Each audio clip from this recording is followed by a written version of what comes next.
Okay, I want to start off by giving all praises to Yahweh, Bahashim, Yahweh Shai, Bahashim, Rakat, Kwadash. Double honors to the apostles and elders of Great Millstone who teach the Bible in 100% truth. Shalom to the hopeful elect, starting with 144,000, as well as the Negroes, Latinos, and Native Americans in the land of North, Central, and South America, as well as the speckled bird, the Israelite foreigners living amongst the other nations. Shalom to you. Okay, today I'm looking back at the scenario down in the Middle East at the minute. You know, we've brought it to your attention that scriptures describe how the Third World War will begin, with the small hats, the least of the flock, drawing out other nations into the third woe. That's Jeremiah chapter 49 and 20. And I've come across this particular article today. This is the Telegraph. It's dated the 16th of October. So this is yesterday. It says, from swift incursion to global war, 6 scenarios for the endgame of the small hats invasion of Gaza. So, I've explained Jeremiah 49:20. That's how World War III begins. I've also explained previously that, world wars don't just begin overnight. Things have to happen, things have to develop. And when you go back to the First World War, there was a scenario where a particular person was assassinated, and then eventually this developed into the Third World War. We see here, this is the Telegraph, dated the 14th of October. It says the Hamas apocalypse has crafted a new world order. Now we know these banking elites, a lot of these things are orchestrated, the small hats, through the media, through the banking world, the agendas. And there is a new world order about to show its face. This scenario that's happening down in the Middle East is something of a distraction. So this particular event could escalate the scenario where they bring in this digital currency quite quickly. They decide that this problems with the other nations, so-called, geopolitically, it might draw in the introduction of the MOTB, might bring it in sooner. And this is something that we're waiting for, the new world order to show their face. Prophecy of Revelation chapter 13, 16 on down. But reading this article, says, as in 1914, this week's attacks, this is from last week, have the power to reshape the world. We must be wary that the worst lessons of history are not repeated. The start of the summer had been filled with hope. Burnley had just beaten Liverpool in the FA Cup final, thanks to a goal by England international Bert Freeman. The weather was gorgeous, noted the poet Alice Meynell. With moon after moon, heavenly sweet, as the silken harvest climbed the down. Abroad too, things looked peaceful. As one senior diplomat observed, I have not seen such calm waters since I have been at the Foreign Office, wrote Sir Arthur Nicholson, who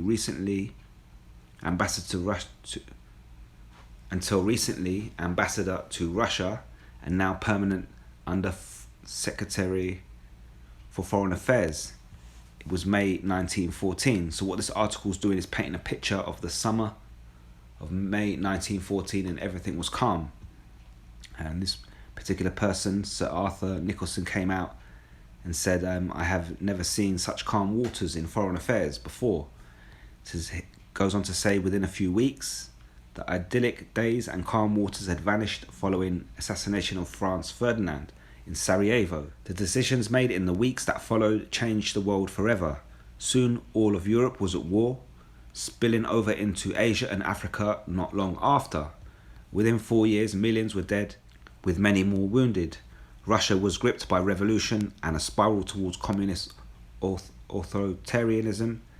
The curtain had been brought down on the age of European empires, even if for some, like the British, flickered on briefly. No one saw it coming. Now we know, the banking elites, War is a racket. They brought about the First World War. It gave them an excuse to do certain things, end the age of empires, turn that into a new empire based around the economic system. That's information that I've brought out before. It says, no one saw the attacks on the small hats come in last weekend. Okay, so that's how they're painting the propaganda. So we'll go with that. Just over 2 weeks ago, Jake Sullivan, the US National Security Advisor, had talked with optimism about the changes in the Middle East and about his hopes, shared by many in the region, of stability and continuing integration. The Middle East region is quieter today than it has been in 2 decades, he said at the Atlantic Festival on the 29th of September. 8 days later, Hamas began an attack that resulted in the deaths of more small hats. I'm not going to go on to read this because we know what happens after this. But what this article's doing is painting the picture and showing the similarity between these particular events, which, we know according to prophecy will lead us into the Third World War. And they're painting the picture how these events are similar to the events that took us into World War One. You see, world wars don't just happen overnight. In the case of World War One, somebody was assassinated, and that had ramifications. Certain people were upset, and eventually that created a conflict between two nations. The two nations end up becoming a regional war. So other nations in that particular area involved themselves in the war. So World War One started off as an assassination, resulted in a conflict, then became a regional war, which is what you had in Europe. Eventually it spilled over into Asia and Africa, and other nations from around the world joined in. So you ended up with a world war. So now at the minute, we're explaining to you that Jeremiah 49:20, the least of the flock will draw out other nations into the third woe, and you're seeing the scenario develop in the Middle East. Yet things have to happen. So, this situation could die down, it could quieten off, and then they could resurface again in 6 months' time, and they could, finish off this assault on the Palestinians. Or another scenario is for other forces to join in this particular war in defense of them against the small hats, and this could escalate into a regional war. These are the things that we're looking at. I've explained, many men of the Lord have come out to explain that before the destruction, the final third woe, Armageddon, you have to have the implementation of a digital system, economic system, the MOTB, Revelation chapter 13, 16 on down. They're not going to have that mass implementation happening if most men in the world are down in the valley of decision, the valley of Yehoshaphat, getting involved in the Third World War. You need people to be at home in their own nations to have a mass chip-in. So that needs to take place. The MOTB, the digitization of the monetary system worldwide, needs to take place before we have this destruction. But Yahweh Bahashim, Yahweh Shai is setting up this house of cards perfectly ready to the point where he just has to pull one card from the bottom and this whole scenario comes crumbling down. And so he's setting up Yahweh Bahashim, Yahweh Shai, putting these kings, these leaders into the positions, into the mind frame to develop this third woe. And it starts, as we said, with the small hats drawing out other nations into the third woe, and eventually it will develop into something greater. It could die down in the meantime, and it could resurface, but ultimately what you're seeing in this area happening at the minute is exactly at some point how it's going to go down to bring in other nations into the third woe. And brought this out many times and led you through the pathway to the point at which we're at. Brought out the scriptures over the last couple of years, showed you how these other nations and the small hats and other nations around them are starting to prepare themselves for this final battle. So now Yahweh Bahashim, Yahweh Shai has really got them on a knife edge. This is the Telegraph, dated the 16th of October. So from swift incursion to global war, 6 scenarios for the endgame of Israel's invasion of Gaza. How and when the conflict may conclude remains unclear as leaders contend with the risk of conflict becoming war on more than one front. So, we have to take this into account. We understand what's happening. We understand the start of something big is taking place. And, we have to watch the news and watch what's going on, understand all the particular scenarios that can take place. And ultimately, we know the end game. We know the scriptures. We know the result. We know that the Third World War is definitely around the corner. This goes back to Luke chapter 19. I wanted to bring this out at the beginning, but I'll just jump to it now. This is the parable of money usage. This is Yahushua speaking in red. And he says here, he said, therefore, a certain nobleman went into a far country to receive himself a kingdom and return. This is Yahushua giving the parable of money usage regarding this truth. And he called his 10 servants and delivered them 10 pounds and said unto them, occupy until I come. So this is occupy till I come. So that's what we're doing. We're occupied in these scriptures. We're occupied in prophecy. We understand the scriptures. So we research and dig out through the media and find the relevant bits of information to show you how this thing will develop. There's a lot of false news out there. And when you're watching the mainstream media, you're not always going to get a true indication of what's actually happening. So it pays to be in these scriptures and have them implanted in your mind. That way, when you're seeing certain news come out of the media, you know whether it's going to happen, because the scriptures tell you what will and what will not happen. So in the media, they'll always bring out these scenarios and say, this could lead to this and that could lead to that. But we have a more sure word of prophecy, and that's what we do. We take this information and we occupy it till Yahushua returns. But it says here, he called his 10 servants and delivered them 10 pounds and said unto them, occupy till I come. So, and the word there, occupy, when you look this up, we have pragmatoimai. Just in case I got that wrong, I'll get you the Strong's pronunciation. Strong's G 4231. Pragmatuomai. Pragmatuomai. Pragmatoimai. And this word occupies pragmatoimai, and it goes into the definition of to be occupied in anything, to carry on a business, to carry on the business of a banker or a trader. So this is trading. You've been given this particular money, and then you're to occupy, you're to trade with this particular thing. And in the instance of the truth, the money is this word, this understanding, accompanied with the Holy Spirit and the understanding of these scriptures. And don't forget, with these, in materialistic goods, the Israelites are the meek, are the poor at the minute. Yet, with this truth, we are rich beyond our understanding. But that's the word pragmatoimai, occupy.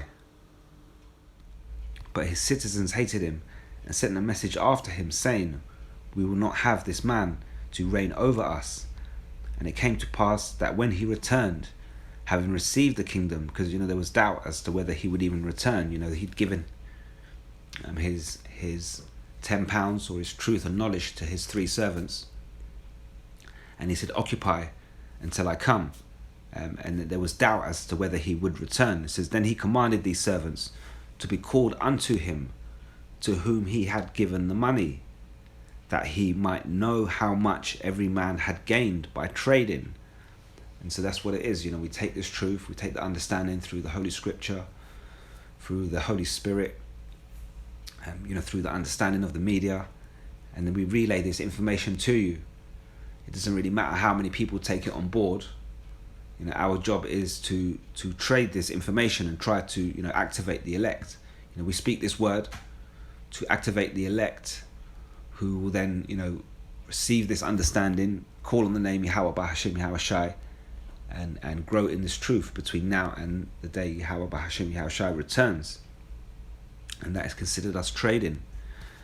It says, then came the first, saying, Lord, thy pound hath gained 10 pounds. So, one particular servant went out there and was able to, flip this 10 pounds and regain another 10 pounds.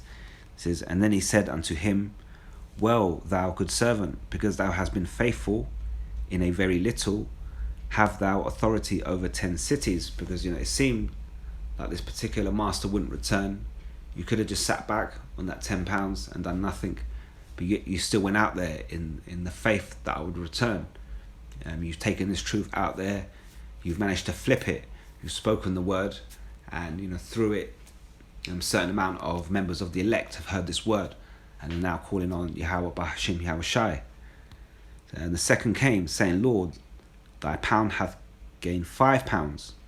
And he said likewise to him, be thou also over 5 cities, and that will be the reward. Another came, saying, Lord, behold, here is thy pound, which I have kept laid up in a napkin. So this particular servant, didn't do anything with this particular knowledge, this truth, this understanding.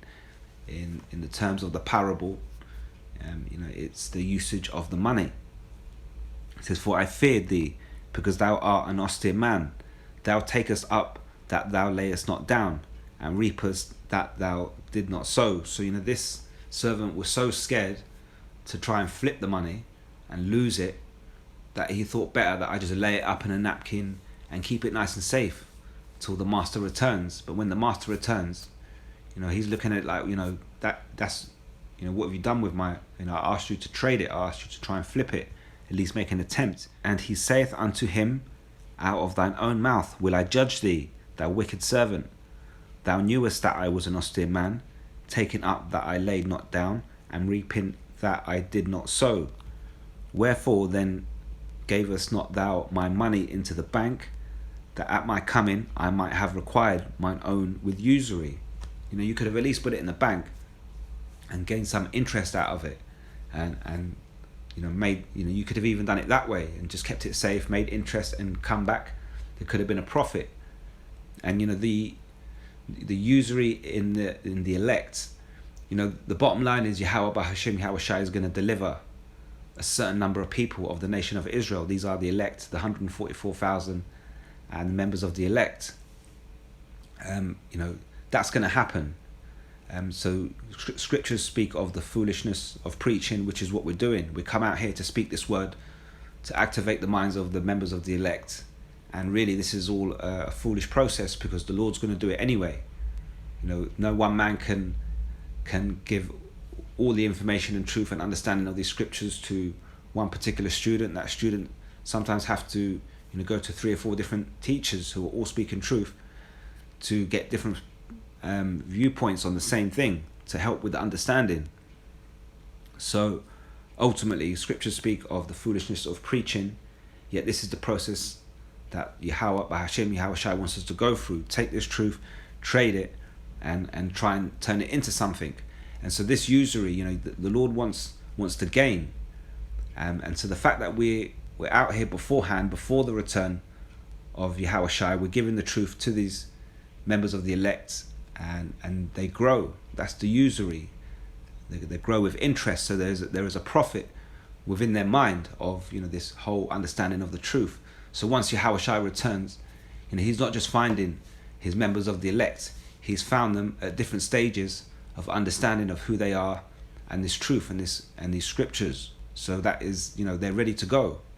Yahweh Bahashim Yahweh Shai is coming back to find members of the elect that are ready to go into the kingdom of heaven, not that have to be taught from the ground up. So this is the usury that the master is looking for. It says, and he said unto them that stood by, take from him the pound, and give it to him that hath 10 pounds. And he said unto him, Lord, he hath 10 pounds. For I say unto you, that unto every one which hath shall be given, and from him that hath not, even that he shall be taken away from him. but those mine enemies which would not that I should reign over them, bring hither and slay them before me. So that's the parable of money usage, which relates to the truth, the scriptures, the understanding. So when we can see the scenarios of the Third World War, and we see it happening, we have to bring it out and give you the guidance. Whether you take it on board is another thing. It says here, from swift incursion to global war, 6 scenarios for the endgame of the Small Hats invasion of Gaza. How and when conflict may conclude remains unclear, as leaders contend with the risk of the conflict becoming a war on more than one front. Says that the Small Hats say its goal is to crush and destroy Hamas, but what will come next remains unclear, even though White House fears that the Small Hats don't have an endgame plan. Sources in the US say, yeah, because they just got war on the mind, the most right-wing government they've ever had in that particular nation. It says how and when the conflict ends will depend on a number of variables, not least what the Small Hats forces find when they enter Gaza. They also have to contend with the risk of the conflict becoming a war on 2 or even 3 fronts. Here we look at 6 possible scenarios for the Small Hat Hamas war. And the first one is pretty much destroy. I'm not going to read every little detail, but we can get a gist of what's happening. And we've got here destroy Hamas. Full ground invasion eliminates Hamas leadership, destroys weapons, dismantles infrastructure. Now, if they go through that process, it says here victory over Hamas in military terms would mean the death or capture of all 30 to 40,000 members of the group and the destruction of its military infrastructure, such as rocket launch sites. So they're gonna to do that. They're gonna have to pretty much terrorize that whole strip of land and turn it all upside down. Just to show you what the Hamas are on. This is the leader of Hamas, and as you can see by the picture, these guys don't ramp. Like I said, I'm not going to read all of it, but here's some diagrams. Israel's 3 possible offenses. As a limited incursion into the northern Gaza Strip aimed at limiting civilian casualties or taking key targets. This is what they want to do. They want to, at the minute, they want to come in from the north. Potential amphibious invasion by sea. And these are the various military bases. This is one type of offensive. Option 2, all-out attack. It says a wider assault via central and northern Gaza Strip, avoiding the south, in an effort to limit fighting near the border with Egypt and possible regional escalation. So this is the problem, you see. So, to get from a conflict, at the minute this is a conflict, and then it has to develop into a regional war. And once it's a regional war, there's the possibility of other wider nations coming involved, and then it could become a world war. So this is something they're taking into account. Let me read this again. It says a wider assault via the central and northern Gaza Strip, avoiding the south, in an effort to limit fighting near the border with Egypt, because they don't really want to get involved with Egypt, because that's a possible regional escalation. And you can see Egypt just down at the bottom there.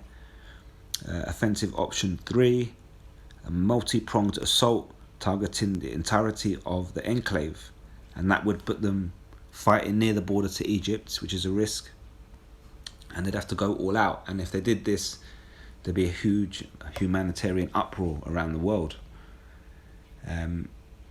One option they could do with this particular scenario is divide Gaza. You've seen at the minute they've asked the people in the north to evacuate, and they're going in on the north, and this could be the ultimate goal. And that's why I say, this scenario, they could get to this point where they move this border. One thing you need to understand is when the land, when they established this particular government, the Small Hats in that land in 1948, there's always been issues with the Palestinians. Now they've gone to world court, and they've agreed certain things, and that's why the one section of land is given to the Palestinians and the Small Hats occupy the rest. But what you'll find out is when you dig into it, that according to the law, the Small Hats never agreed to where the actual border lines are.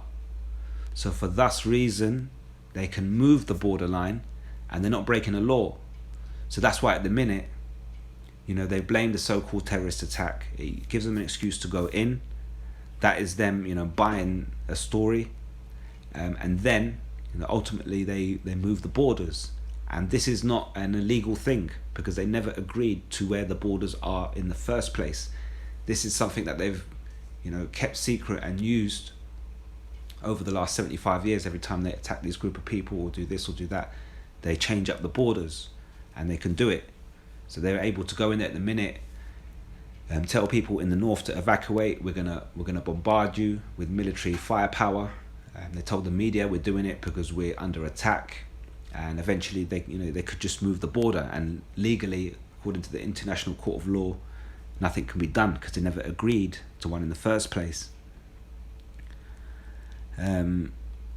So yeah, moving on. I'm going to leave the link for this in the description box, but I'm just quickly highlighting the different types of scenarios. There's complete occupation, full occupation of the Gaza, with military controls on movement and possible reintroduction of small hat settlements. So that's one other thing as well. They could push all these people out into Egypt and pretty much tell Egypt to deal with them. They're your refugees. They're your, they're all of Islam. So that could be one of the possible solutions.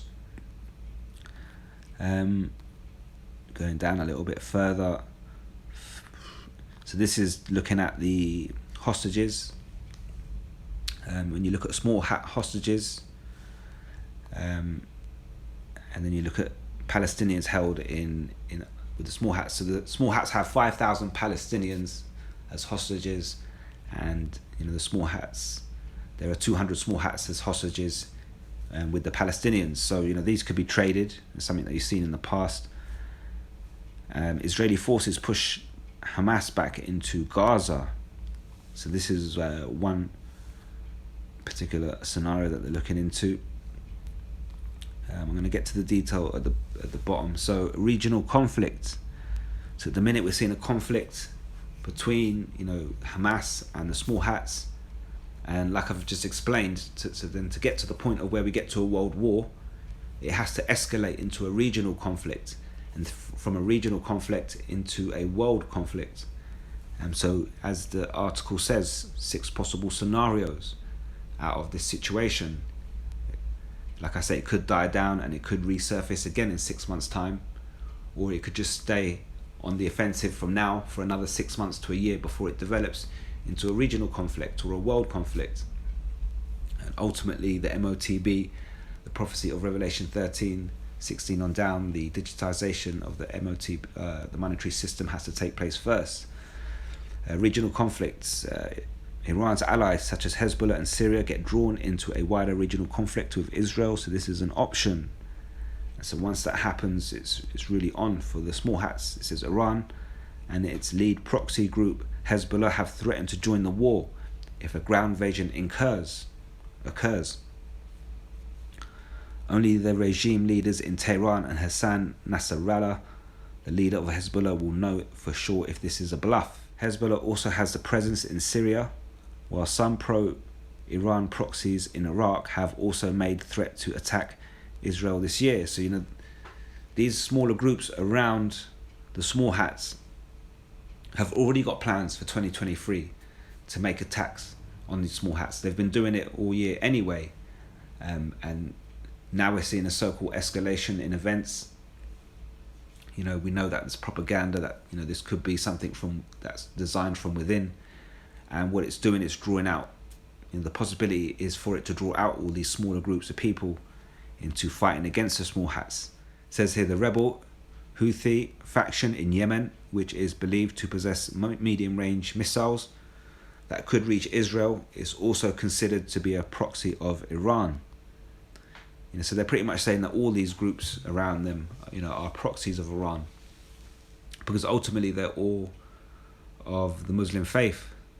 And they're fighting against the small hats, and they've been fighting ever since 1948 and beyond, since they decided to shoehorn themselves into that particular area, using the Balfour Declaration.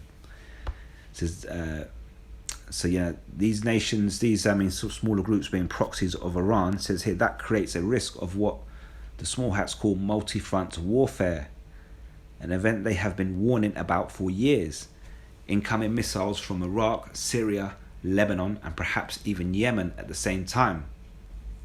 This may well explain the apparent delay in small hats launching ground invasion. War with Iran and its proxies would have been more costly than war on Hamas, especially as Hezbollah in particular possesses much more powerful weaponry. This is, I think these are, I'm not sure who these are, these picture these small hats.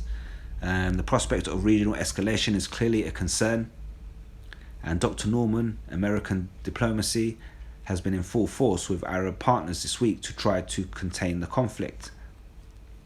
But the real wildcard will be Iran, and if it will move to fully activate Hezbollah to open a northern front against Israel. Despite cross-border escalation, we're not at that point yet, and the US, the small hats, and regional partners will be seeking to deter that move. So, at the minute, this is what they're doing. They're trying to contain this particular conflict, and they want to keep it, just between the small hats and Hamas. If other proxies decide to join in, these could be Iranian proxies, and that could lead to a regional escalation in war. Same way, like I explained a minute ago, if small hats don't really want to attack Gaza through the south because they're going close to the border of Egypt, this is something else that could create a regional conflict. So they're trying very hard to just do the job that they're doing at the minute, which is eliminate those people out of that land, and they're trying to do their utmost to keep it a conflict between them, because they know anything outside of that draws in a regional conflict, draws in Iran, so on and so forth. And one other result is global war. So this is how I'm explaining to you how this thing will develop eventually into the third woe, the least of the flock, drawing out other nations over a period of time. So one possibility, global war. It says Iran enters the war, forcing the US and the UK to defend Israel's military and attack its foes abroad. So it's exactly how we've painted the picture to you over the last few years. This is the most extreme scenario, and one that no sane leader would want to bring upon themselves. Yes, but the Most High, Yahweh, Bahashim, Yahweh Shai, will be bringing this third destruction upon the world. No matter what these leaders want, he's going to put the spirit on their minds to bring this forth, and that's why he's got them moving in these particular directions, developing the scenario, and he's got this world on the edge of the third world war. Now all the Most High has to do, Yahweh Bahashim, Yahweh Shai, is bring that final test, the MOTB, and hit his people with the final test, the MOTB, and then once that happens, this house of cards that's been built up, all it takes is to pull one card from the bottom, and that's it, the third woe, the destruction, it kicks off. If Hezbollah and Iran join the war, the United States will face overwhelming pressure to launch direct strikes on both entities. Washington has already put F-15 bomber jets in Jordan and sent 2 aircraft carriers to the region. Britain, which has sent Royal Navy vessels to the Med, would be in the same situation. So at the minute, these nations, UK and the US, have sent warships into that particular area, but all they're doing is patrolling, and that's nothing really new, because you think of the amount of times that Iran have been trying to trade oil behind the backs of America and NATO, and how many times have they got caught because they have ships in those areas patrolling and doing certain things. So having ships down there is not necessarily the major thing. The major thing is when they actually become involved in the conflict. At the minute, sending a warship from the US or the UK down to the Middle East is just like sending a security guard into the room to make his presence felt. It doesn't mean that people aren't going to kick off. They could still kick off, and when they kick off, the security guard then has to take action, and that's obviously the situation developing. This in turn creates the risk of direct US-Iran war, Iran's nuclear program would be most likely be destroyed by joint small hat and US attacks, breaking its most potent tool for putting pressure on the West. Iran's leaders will have taken this into account when discussing the prospect of joining the war. So, there's a lot to think about. It says Russia, a key ally of Iran, may choose to get involved as well. In recent months, Iran has become a major supplier of drones and missiles to Moscow as part of growing military alliance. At that point, all bets would be off, and the risk of global conflict could not be ruled out, though this remains the most nightmarish and remote scenario. And it is a nightmarish remote scenario.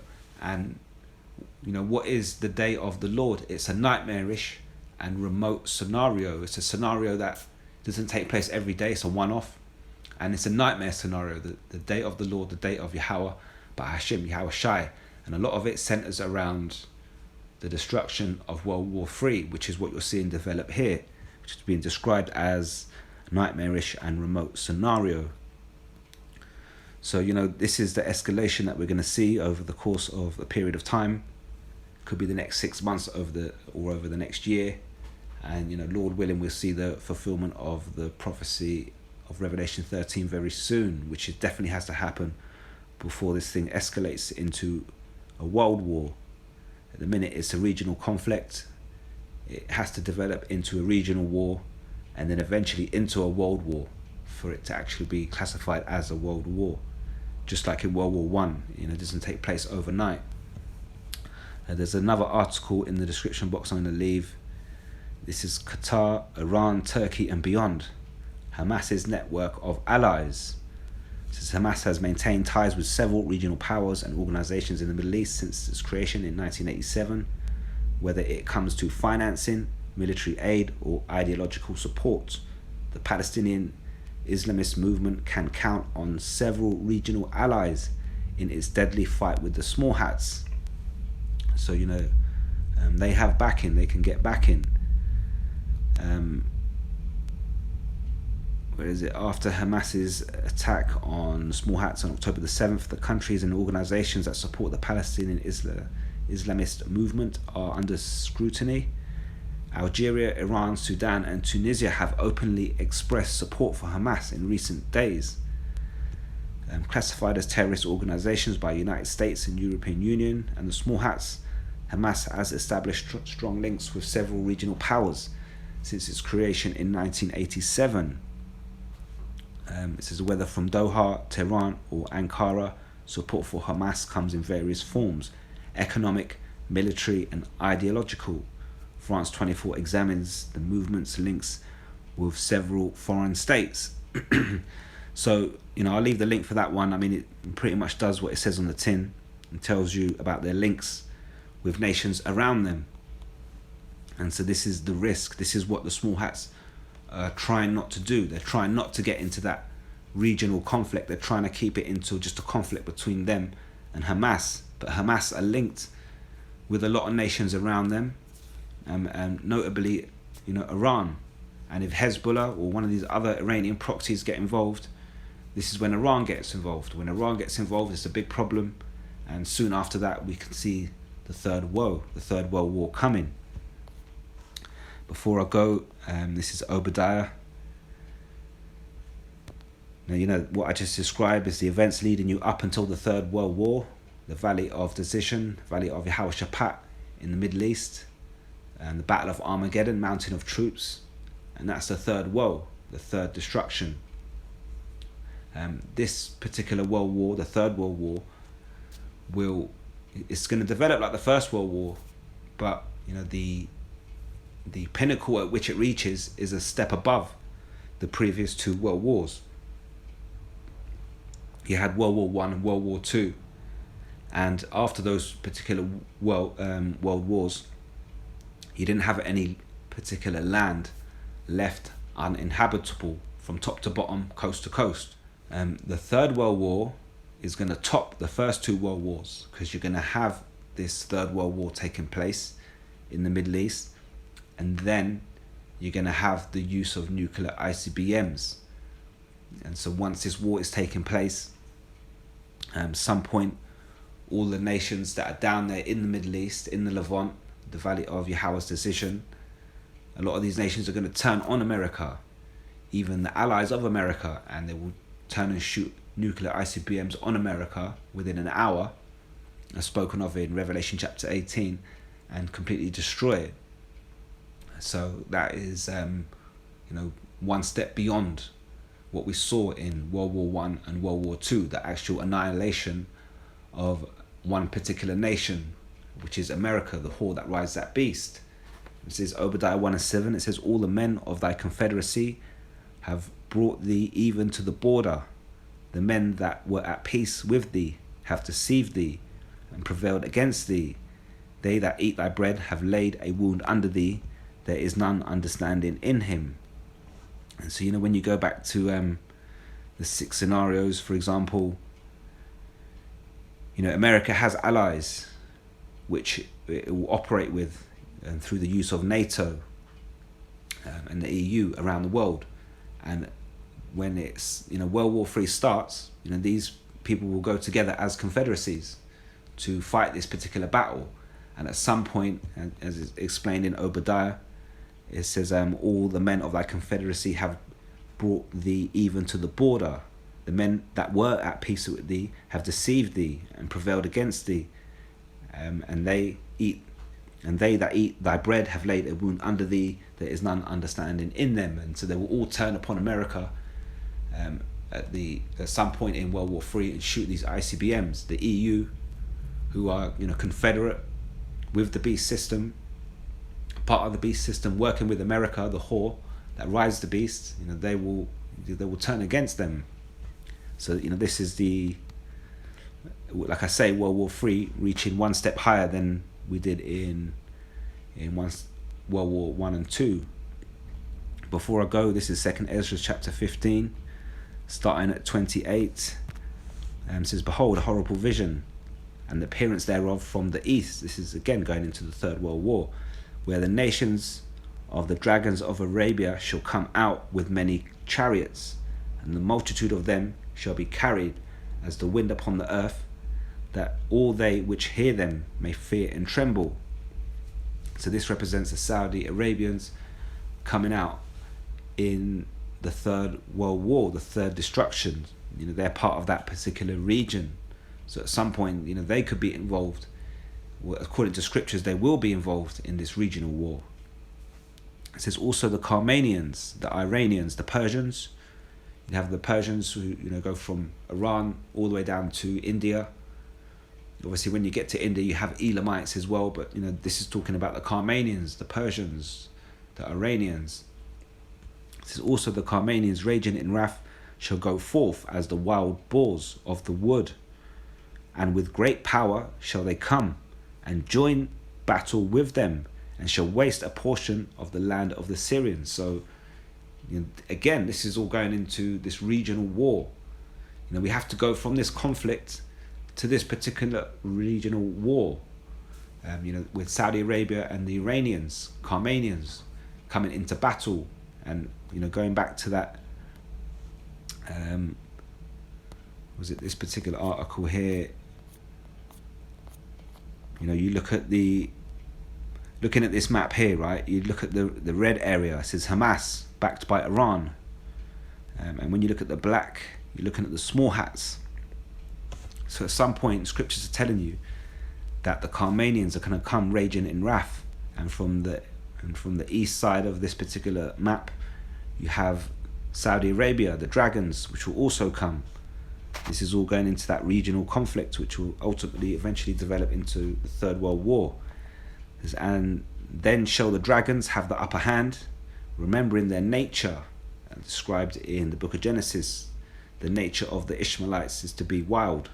It says, and if they shall turn themselves, conspiring together in great power to persecute them, then these shall be trouble bled, and keep silence through their power, and shall flee. So we're still yet to see what this particular precept means when it comes down to that particular battle. But we know that the Carmanians and the Saudi Arabians are going to come raging in wrath into that particular area, into a regional conflict at some point. Reading on, and then from the land of the Assyrians shall the enemy besiege them and consume some of them, and in their host shall be fear and dread and strife among the kings.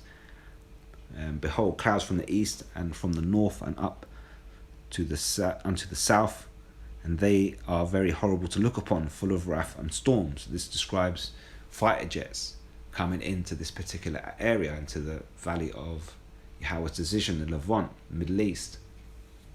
So I just wanted to bring out those few precepts, like I say, pretty much describing the regional conflicts,